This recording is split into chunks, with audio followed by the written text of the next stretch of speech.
Hey there. Ever feel like digging into a good mystery? Well, buckle up because today's deep dive takes us straight into the heart of the American West, thousands of years back in time. We're talking ancient rock art. But not just any doodles, we're diving into the geometric enigma, these crazy old markings that predate even the pyramids. You with me?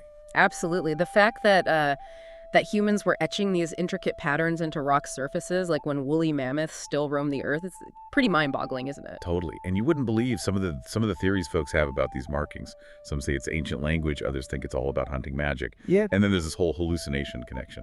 Wild, right? So real head scratcher. But instead of getting lost in the weeds of, what's the right interpretation, the authors of early rock art of the American West offer a really cool perspective. They call it artification. Artification. Okay, I'm all ears. So instead of getting bogged down in, defining art itself, they focus on the act of making something special, imbuing it with meaning.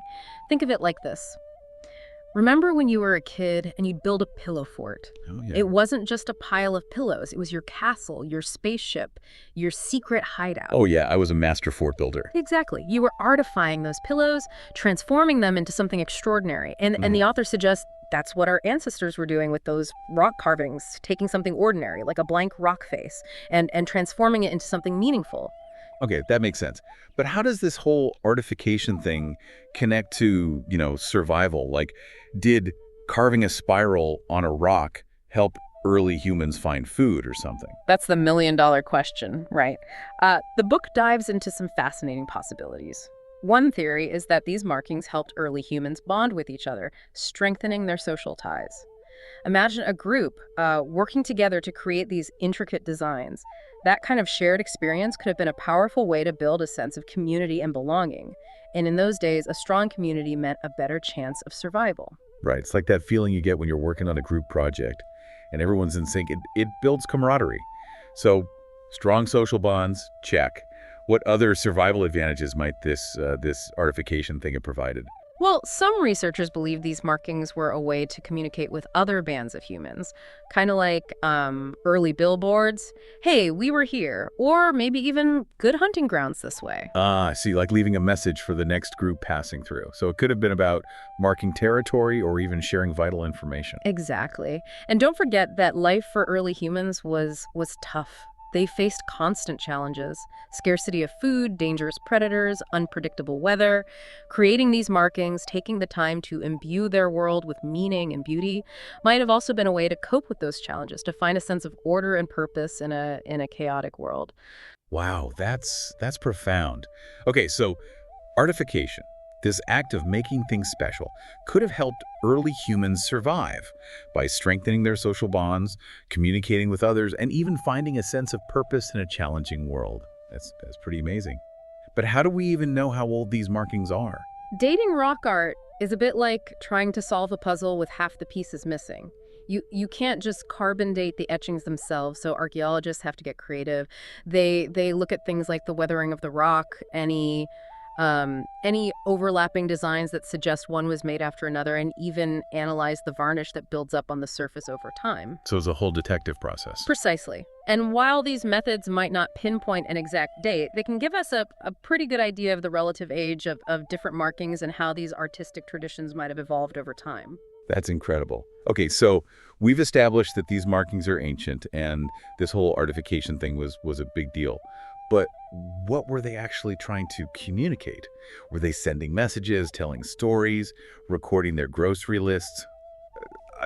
I gotta know. You and me both.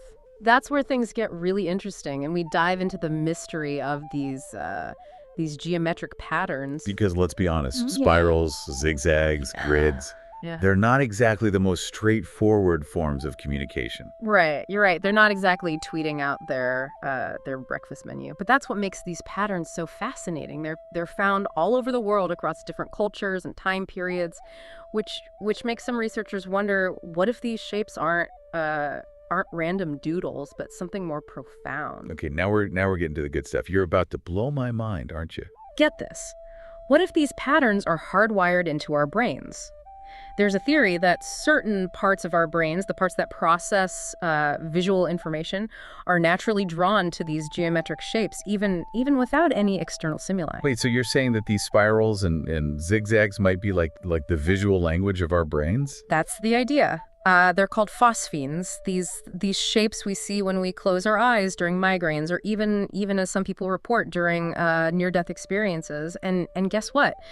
They often resemble the exact same patterns found in rock art. Whoa, that's wild. So our ancestors could have been chiseling these patterns into rock, not because they represent something specific in the outside world, but because they reflect something fundamental about how our brains perceive reality.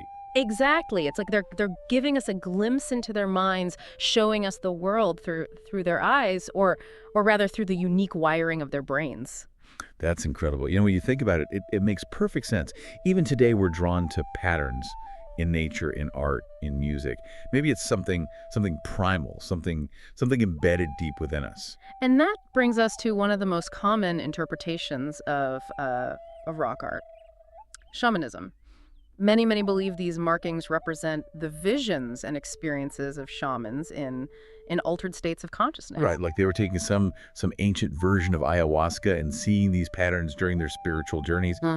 Exactly. And while the book acknowledges that shamanism might explain some rock art, particularly those depicting figures or animals, they encourage us to be cautious when it comes to interpreting these purely geometric patterns. So just because these shapes might resemble what someone might see in a trance doesn't automatically mean they were created by shamans. Right. The authors argue that attributing every spiral and grid to shamanism can be a bit of a leap.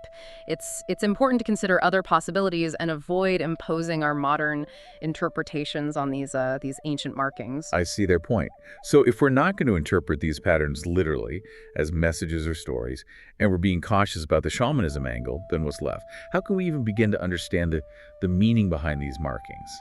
That's where things get really exciting, because it challenges us to think differently about art and meaning. Maybe it's not about finding a definitive answer, a precise translation. Maybe it's about appreciating the mystery, the ambiguity, the fact that these markings have resonated with humans across cultures and time periods for reasons we may never fully grasp. Okay, I can get behind that. Mhm. There's a certain beauty in not knowing, in letting the mystery linger. But Yeah. but I have to ask, the book focuses on the American West.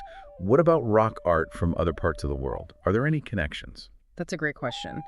And it brings us to what I think is one of the most mind-blowing takeaways from the book. While early rock art of the American West focuses on a specific geographic region, it acknowledges that these geometric patterns, the spirals, the zigzags, the grids, are found in rock art all over the planet.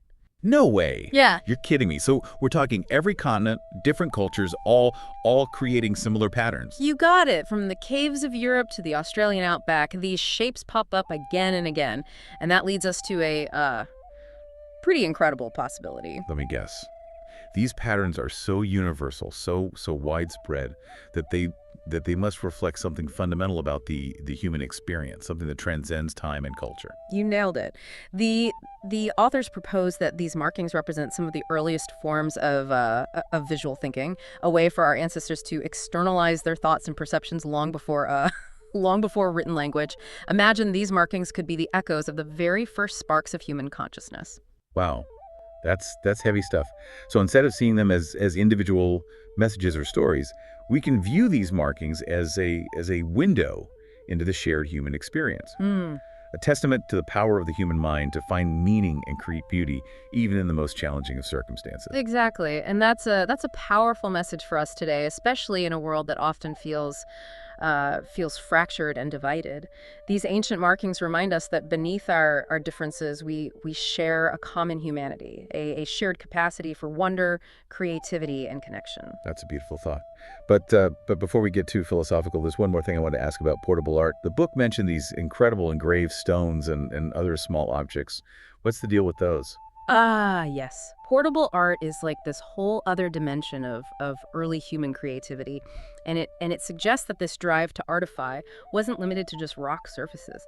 They were decorating their bodies, their tools, carrying around these small, meaningful objects. Imagine the stories these objects could tell. It's like they were carrying around little pieces of art, little talismans of meaning and beauty. Precisely. And what's even more fascinating is that these objects, some dating back tens of thousands of years, feature the same geometric patterns found in rock art.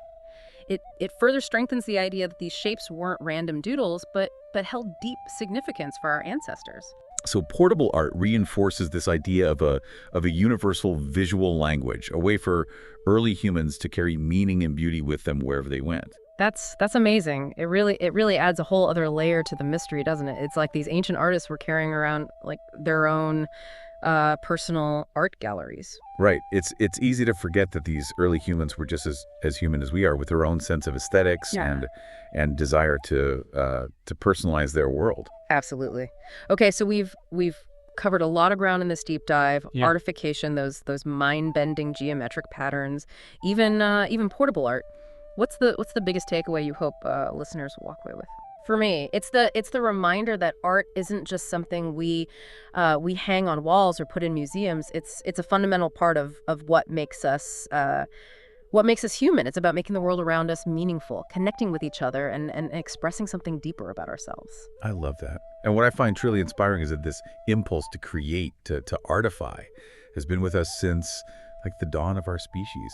These ancient markings are a testament to the enduring power of the human spirit, a reminder that we're all connected through this long and winding story of human creativity. Beautifully said. It makes you wonder, thousands of years from now, what will archaeologists make of our graffiti, our tattoos, our digital art? What will those markings say about who we were and what we valued? Now that's a question to ponder.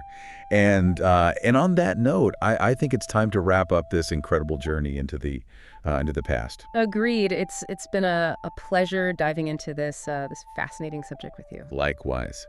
To all our listeners, thanks for joining us in this deep dive into the world of ancient rock art. We hope it's sparked your curiosity and maybe even inspired you to look a little closer at the world around you, searching for those hidden layers of meaning and beauty that connect us all.